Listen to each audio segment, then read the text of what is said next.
Hi, everyone. Welcome back to Bufnagle the podcast, where we explore entertaining and enlightening discussions of the adventure of life and all things good. From science and technology to history and philosophy to leadership and success. We hope to give you a better understanding of the world and skills for everyone to pursue their own adventure.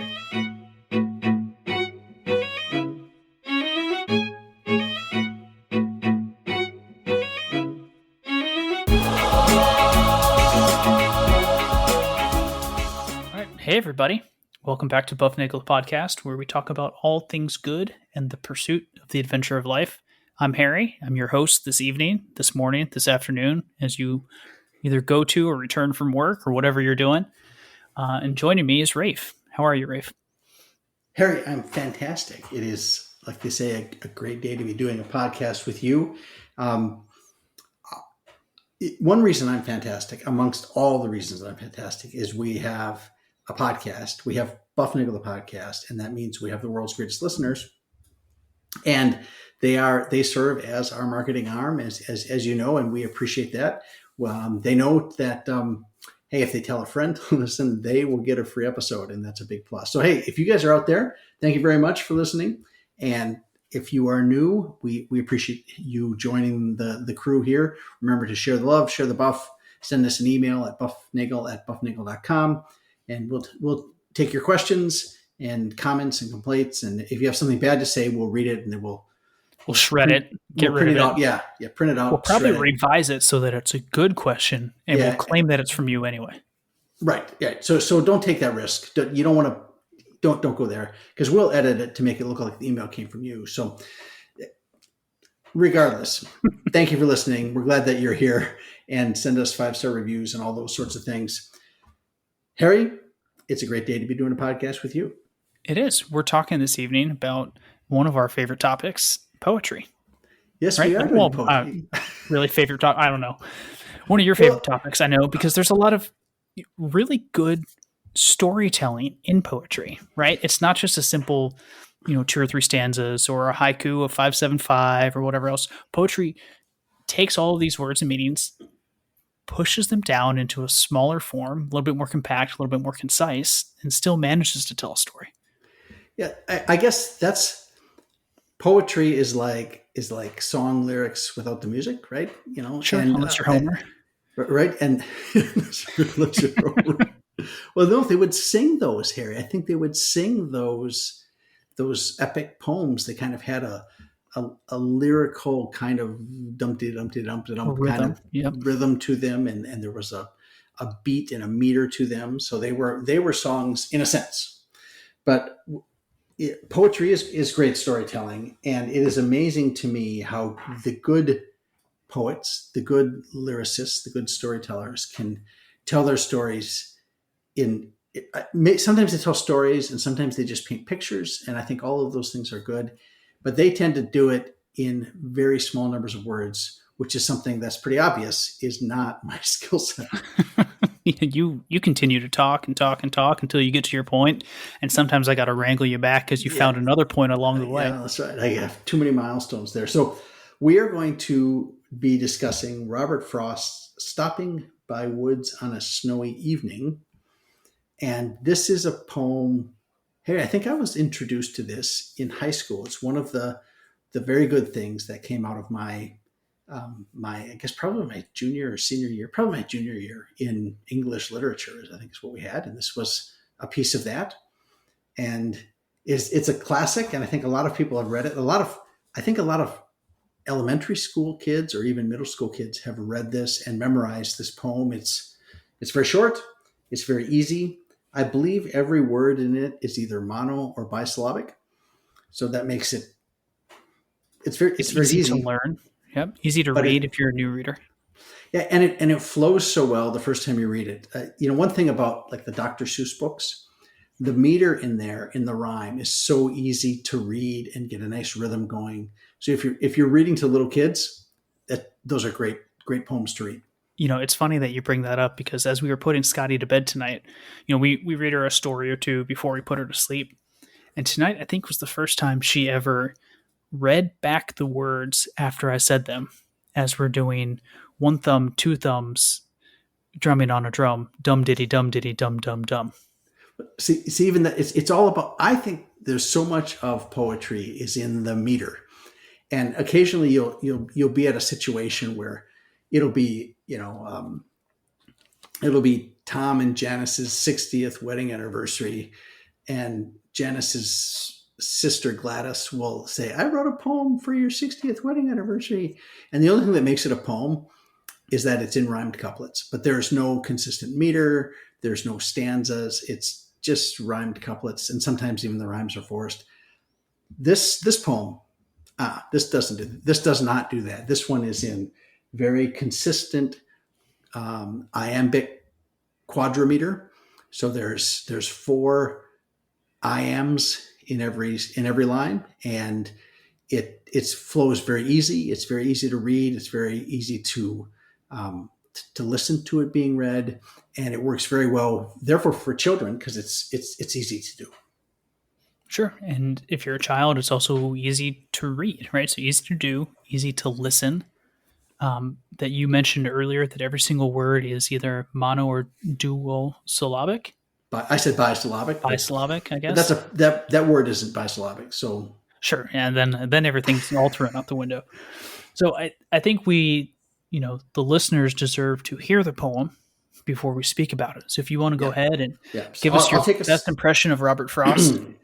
I don't even know what I'm sure somebody has a recording of it somewhere. He wrote this in 1922, I think. It was published in 1922. And it goes like this. Whose woods these are, I think I know. His house is in the village, though. He will not see me stopping here to watch his woods fill up with snow. My little horse must think it queer to stop without a farmhouse near, between the woods and frozen lake, the darkest evening of the year. He gives his harness bells a shake to ask if there is some mistake. The only sounds the sweep of easy wind and downy flake. The woods are lovely, dark and deep, but I have promises to keep, and miles to go before I sleep, and miles to go before I sleep. That's it. There you go. Great. Done. Thanks for listening to Bufnagle the podcast. Yeah. It's a nice little poem, but as I wish somebody would have told me this, that people put things in their poems deliberately, and this is a great poem for learning. It's so easy to do this that that makes it fun. You don't have to have a lot of literary knowledge behind it to do the analysis. And even before we go into what each of these words mean and what each of these stanzas mean, it's a really easy way for anybody learning English or knowledgeable of English in the first place to go ahead and replace these stanzas with their own kinds of words and fillers. So if you wanted to, you could say something along the lines of, my little horse must think it queer to stop right here and drink a beer. Well, okay, so funny you should mention that, because that is...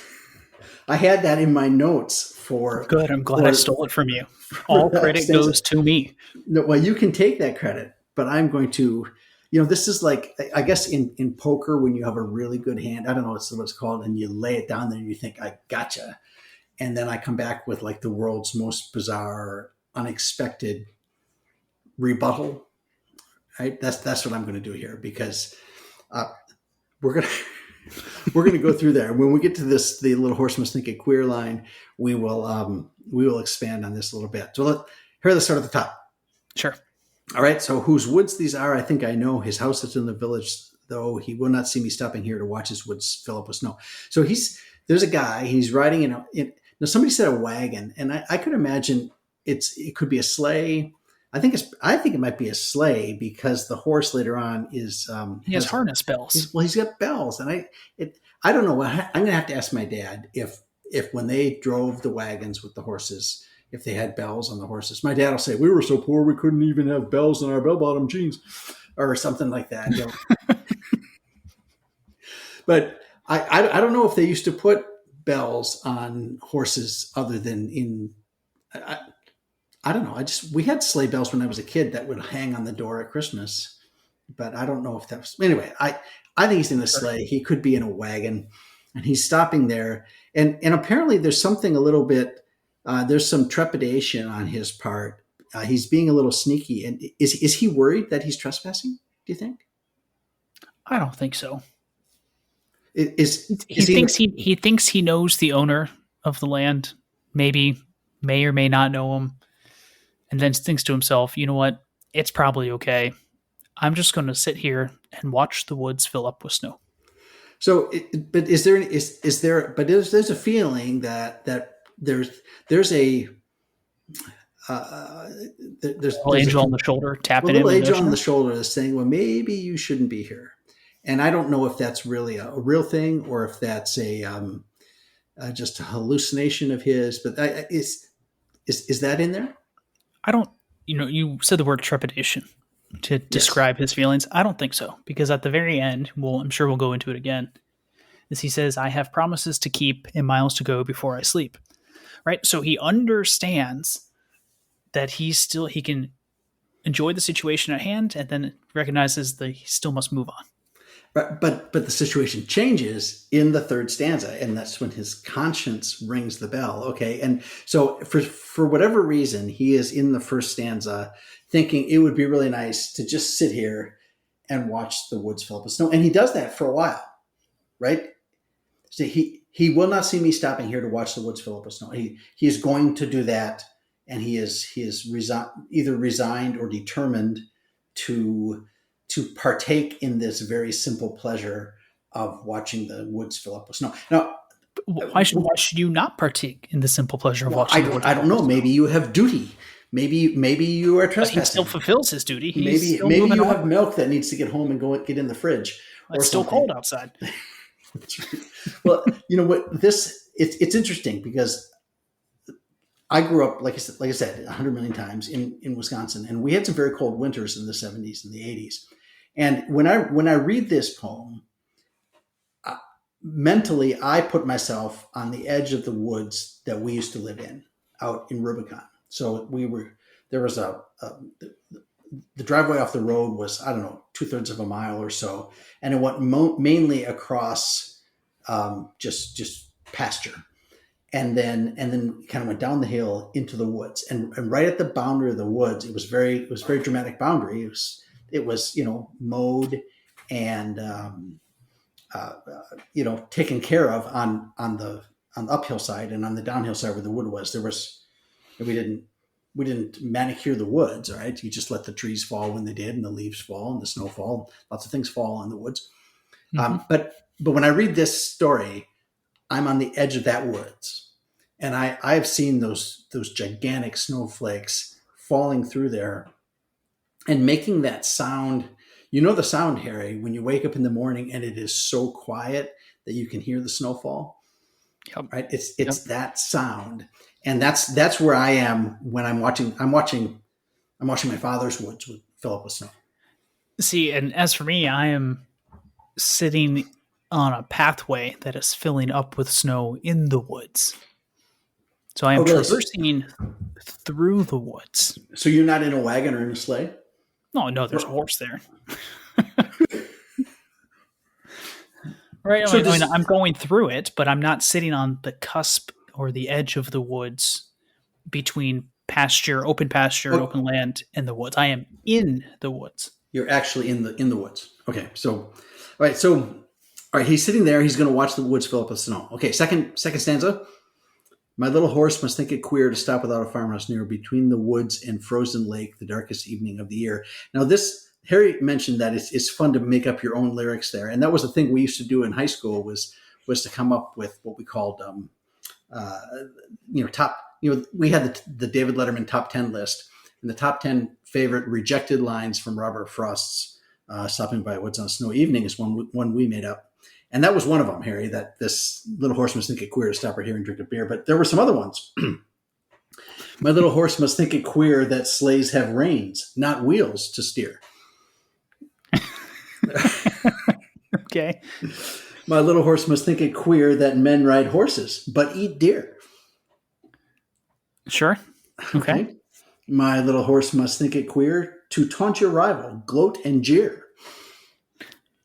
All right, I guess that one's okay. Okay, yeah. So I mean, but you can do that, and it's good to teach you how to do iambic quadrimeter and to get the emphasis on the right syllable, so that you get the little da-dum da-dum da-dum da-dum da-dum. Well, and it's something easy you can teach to children, and especially like I can see it with Scotty now, is she will make up her own words to her own songs with the previous music that she's heard with her own words, with little sentences. With little does it make sense? Yep. All right, that's fun. So that's good. So give her this one and see if she comes up with a reason the little horse must think it queer. All right, so all of those were rejected lines, and actually the little horse thinks it's queer to stop without a farmhouse near, between the woods and frozen lake. Okay, so so notice he's between the woods and the frozen lake. And to me, that means he's not really in the woods, like you say. He's kind of on the edge of the woods, watching it fill up with snow. And he's right on the edge, like lake, then maybe like swampland with some cattails, and maybe that's where the pathway is, and then the woods next to that. So I still have him on the edge of the woods there. I just have him as the frozen lake is in the distance, and he is still between the woods and frozen lake. All right, I'll give you that. Yeah, you can still do that. But this is turning rather ominous here. Okay, he's the darkest evening of the year. There's a frozen lake. It was starting to get a little bit. Oh no, it's not ominous at all. It's just hyper descriptive. Well, it's hype, but I'm just at this point. I'm starting. Okay, but see, you know what's going to happen. Like if Stephen King were writing this, then I don't think his little horse must think it queer to stop right here and be an axe murderer or something like that. Yeah, Stephen King would do it. Okay, but so I'm just wondering if at this point, is there something going to happen? Is there a cliffhanger? Is there a commercial break coming? So if this were in the movie, at this point, you'd kind of stop and you'd go to commercial, and then you'd come back because it's the darkest evening in the year or something. And notice what's like all of this is going on in his little head, and he's thinking this through. But the third stanza really that turns it over. Okay? But darkest evening of the year also could just mean like winter solstice. Yeah, well, there's a lot of darkness at the winter solstice, right? This is a dark time. This is an ominous stanza. It's starting to slip. No, I'm not sure. It's not really on a knife's edge. It's a snowy woods, right? I mean, but you could turn this at this point. It could get even melancholier. All right, it could sit, but remember, second stanza is my little horse does this, and the third one is he gives his harness bells a shake to ask if there is some mistake. All right, the horse is his conscience. It wakes him up. It rings the bell. It says, dude, what gives? All right. The conscience brings him back to reality. The only other sound there is the sweep of easy wind and downy flake. And the horse is saying, don't get drawn into that. That's not where you belong. This is probably the most, okay. I don't have a word for it because I didn't have any. So are you guys coming for Thanksgiving dinner? Are you guys coming for Thanksgiving? No, we're going to be. We'll dissect some not anymore. Customs. Yeah, not after this one. Well, but don't you think? I mean, isn't that what the horse is doing here? It wakes him back up, shakes the bell, says, "Dude, hey, come on back. Yes, it looks nice over there, but you know what? And notice how the words sound. I mean, this is a very harsh stanza with shake and mistake and flake. Those are all hard sounds as opposed to the softer sounds that were in the beginning. This becomes like if you were writing this to music, you would put this stanza in the bridge, right, where things are shifting. And I am curious to hear what you have for the first line of the fourth stanza. Okay, now this is interesting because I had not known this until today when I was doing some other digging. I would say I was doing a deep dive, but this was pretty shallow dive to come up with this one. All right. So in the third stanza, the horse wakes him up and says, dude, come on, let's go. This is, no, we're not going there. We got things to do. And the narrator says, the woods are lovely, comma, dark and deep, comma, but I have promises to keep, and miles to go before I sleep, miles to go before I sleep. Right. And now we're getting into an Oxford comma conversation. Yes. Okay. So those of you, like, we haven't done the Oxford comma on this show, basically because Harry and I would get into a violent agreement about Oxford That's comma. right. We are big fans of the Oxford comma, and the story I'm reading here, and this is apparently this has been told numerous times, is that Frost wrote that line without the Oxford comma. So he wrote it the way I just read it. The woods are lovely, comma, dark and deep, comma. But I have promises to keep. Two separate things. Two separate things. Three total things. Not three total things. And what that does. And polarizing too. What was that? Polarizing. What, lovely and dark and deep? The difference between lovely and dark and deep. Well, it depends. I mean, I've seen. I mean, you can have lovely. Can I guess where you're going to go with this before you reveal to our listeners the rest of your notes? Well, sure. Guess where it's going. Yeah, sure. Yeah, okay. I'm going to guess that the woods are lovely, that the temptation is there, and the temptation would be great to have, but they are dark and deep, and it is a slippery slope where you will be caught forever without being able to escape the snowy woods. You could get drawn in there, yeah. And he has what two things lie in front of him? He has duty lying in front of him. He has promises to keep, right? And he's a man that upholds his promises, and he has miles to go before he sleeps. And I'm done writing this poem, so I'm just going to say miles to go before I sleep, because I have things. That's how I look at it. He was like, I'm not writing another line. I have to get going. Come on, get him up. Let's go, horse. And at that point, it's like I'm on. I'll fill this out. I'll just fill out this stanza, put it in the envelope, and on we go. And that's how I wanted a fourth verse, and here it is. Yeah. So that'd be interesting if it ended just with the third line. But I've used those last two lines, and miles to go before I sleep, or miles to go before I sleep. I'll bet I use that 3 or 4 times a week when I'll say to people that, sorry, I got to run. I got miles to go before I sleep. And I'm astonished at how few people know the reference. I think I've known this poem since I was about 4 or 5. Yeah, probably. I've been doing this same shtick for quite a while, haven't I? You know what? You need a new poem for the second half of my life. Okay, I'll work on getting a new. Well, I have some other ideas there, but so do you read? Okay, so back to the Oxford comma thing. Yes. Okay. So he wrote, "The woods are lovely, comma, dark and deep, comma." So he's saying that way it's written, it says they are lovely because they are dark and deep, right? That's they are lovely. They are dark and deep, right? I have it as it would be really nice to have, but you don't want to go there. Oh, they are lovely, but they are dark and deep. But as in, like, it's really warm and cozy inside the blanket, but you can't stay there all evening. Or you can't stay in your warm, cozy bed all day. You've got things to do. It's lovely, but it's dark and deep. You're not going to get anything done. Okay, that's that. I'd not thought of that one. The one I was thinking about the Oxford comma. Apparently, there was an editor who loved the Oxford comma and said, "Hey, Bobby Frost, do you want to throw in an Oxford comma and make it the woods are lovely, comma, dark, comma, and deep, comma?" And that changes the meaning. Because in that case, they are no longer lovely because they are dark and deep. They are simply 3 things. They are lovely, they are dark, and they are deep. Right? And those are 3, the trees are tall, they are round, and they are leafy.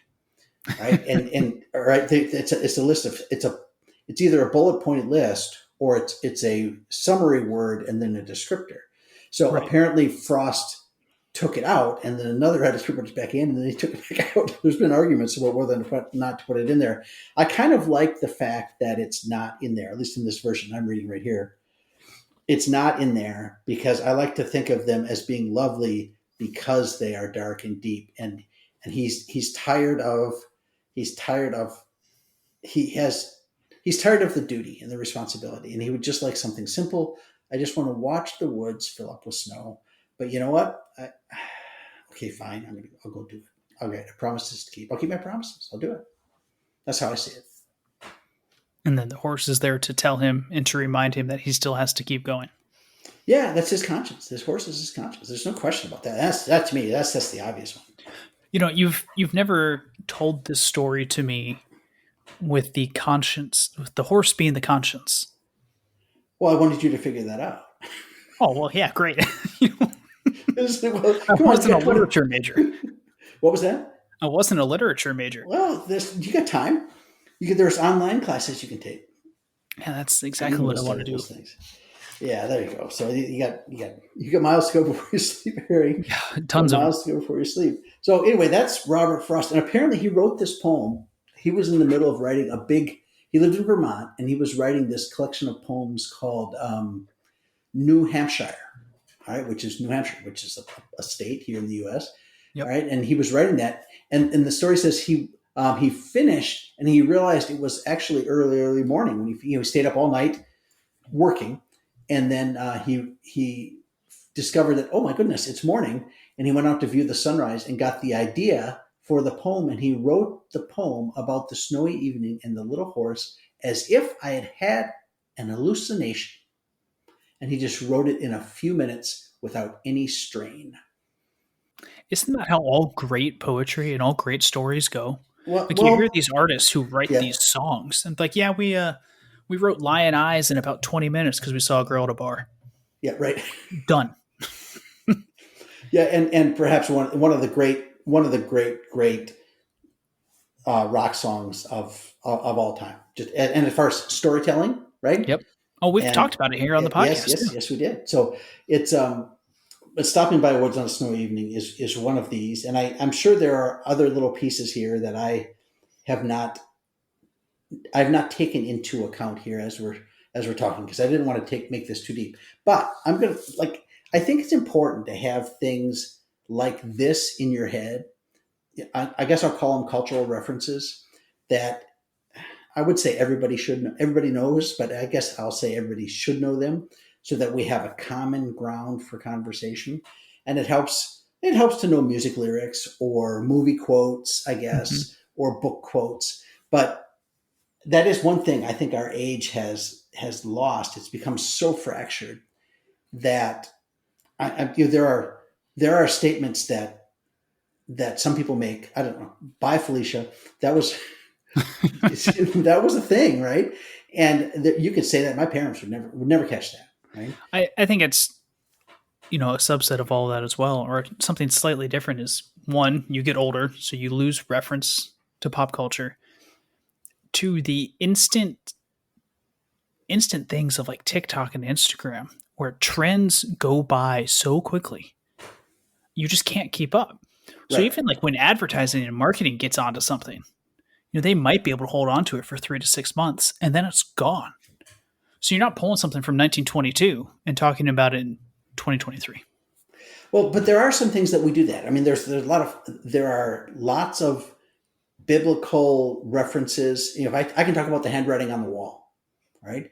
And that's from the book of Daniel, right? And that is a thing that everybody knows, those cliches, and they don't know where they've come from. And some of them are really deep in the, I guess, in the lexicon. Whenever I watch football with my father, it is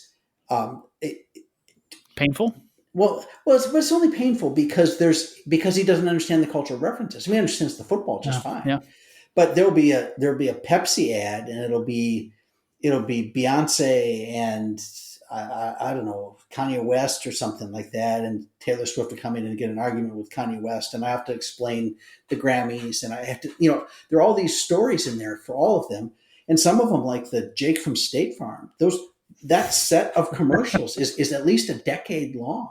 Sure. Right? Yeah. With the original Jake from State Farm, and and the guy calling State Farm late at night, and his wife thinks that he's talking to some dame, and she sounds hideous. She's a guy. Right. And so but you and I get that because we saw it, but then I have to those jokes are now like third and fourth. I don't know if they're like they've spawned extra jokes now, and if you haven't kept up with them, the jokes there's also a lot of streaming things now, right, where you don't get advertisements. So now you have to get things like Leroy Jenkins. Yeah, that one's. I think everybody. That's definitely one where everybody has probably heard it, but just doesn't really know where it comes from. Well, and I suppose, we could spend days on just that concept of these things that are swimming in the culture that everybody kind of knows a little bit, or enough people know that makes it interesting. But, even like most people aren't attuned to pop culture. And that's what's really remarkable. And it's easy to think that you're out of the loop because you're not in there. It turns out most people are out of the loop. Most of them are. Well, the loop turns over pretty quick. And the loop turns really quick. And, TikTok has come and it will go. Right? Facebook came. Do you remember MySpace? I never had one, but yeah, I remember. Do you remember it was a thing? And even a couple years ago, they tried to make one last dying push for relevance. Do you remember the MySpace.com bowl? I don't. It was a football game. It was a bowl game. And they had a push for that. And they just couldn't. It's interesting with networks because it is one of those things where the rich get richer all the time because nobody wants to join a network with nobody in it. Yep. So it's a very interesting political question. It's an interesting legal question. But that's not what our question is. Our little horse is giving his harness bells a shake and telling us it's time to hang up the podcast, I think. But I think that's right. Well, I hope that our listeners' harness bells are a little bit louder after listening. I'm not sure if mine are, but I certainly have a deeper perspective of stopping by woods on a snowy evening. Well, this is one of those things. I think it's so fun to do this, and this is a thing that's gotten easier as I've gotten older to see these kinds of things. And your mom hates it when I do this with paintings. I'll be like, okay, here's this painting. Did I ever tell you? I went on a date with a girl. You probably remember this. I flew to Tennessee to meet a girl from Las Vegas who was also going to Tennessee for a concert. Right? That obviously didn't work out. Always for the best, right? Because things work out the way they should. Yeah.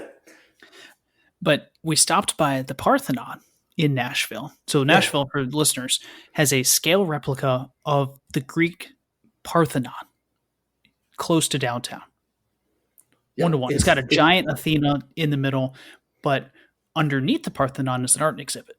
Mm-hmm. It's like a rotating art exhibit thing.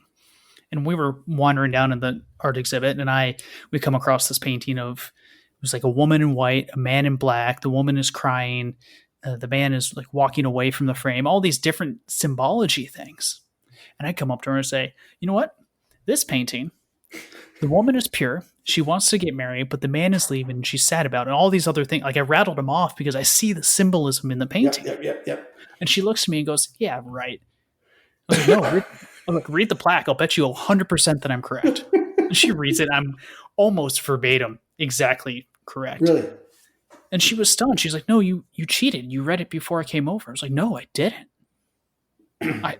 How do you not see it? She's wearing white. There's you see that, and you see that now, though, right? You see that, and that's the thing is, I wish I would have been told that more in middle school and in grade school. Is that really good literature and really good art tells two stories at the same time, and that's where it gets. And the thing is, you can read the main story, but the trick is to find. And it's a game. I guess I wish they would have told me it's a game. That's the whole thing is I want to tell you a story.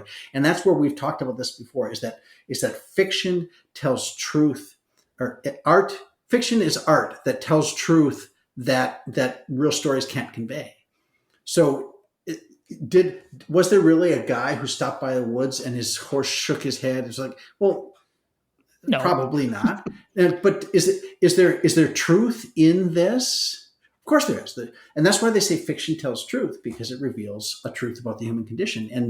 And that's something it took me 50 some years to learn that. And I just wish they would have done a better job of teaching me that. I guess I learned these words and I learned about iambic quadrimeter in high school, but I wish they would have spent more time helping me dig out what's underneath. So that's anyway. Right. You know what? That's what Bufnagle podcast is here to do. We are here to reveal to the listeners what is good and true, right? And part of that is recognizing that each one of us is made Imago Dei, and we all have those little sleigh bells ringing in our ears. That's right. Listen to them. All right, there you go. That's right. We encourage you to seek the good, be the good, and spread the good, and enjoy the adventure of life. Do do do do do do do do do do do do do do. You gonna pause it or? Yeah, I'm working on it. Stop.